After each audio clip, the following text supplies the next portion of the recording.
जितने आस्था चैनल पर कथा सुन रहे हो, जितने फेसबुक और यूट्यूब पर सुन रहे हो, बहुत सावधानी से सुनना।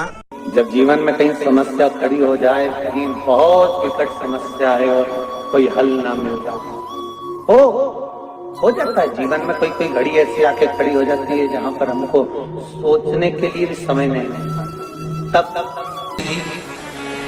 पंचमी, चाहे वो शुक्ल पक्ष की हो, चाहे वो कृष्ण पक्ष की। शिव महापुराण की कथा कहती है, आपको सुख अनुभव हो जाए। कार्य सिद्ध। जिंदगी में कभी संपदा कम नहीं हो सकती, संपदा बढ़ती चली जाती है। संपदा घट नहीं सकती, बढ़ेगी और घटेगी। कष्ट नहीं आ सकता, रोग बीमारी तकलीफ नहीं आ सकती।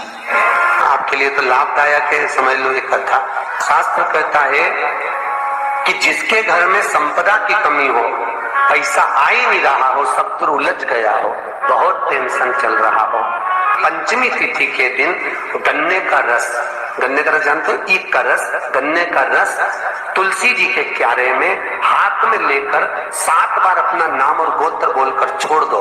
जिंदगी में 3 साल में तो करोड़पति बनकर बैठ जाओगे, कभी लक्ष्मी की कमी नहीं आ सकती।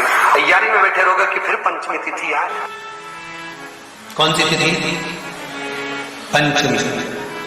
चाहे वो शुक्ल पक्ष की हो, चाहे वो कृष्ण पक्ष की। पंचमी के दिन शंकर भगवान पर जिस परिवार के व्यक्ति का कांवड़ जल हमने बताया है आपको, जरूरी नहीं है कि डंडा बांधकर 2 कांवड़ के जल के लोटे लेकर जाओ, आप अपने हाथ में भी 2 पात्र लेकर जा सकते हैं।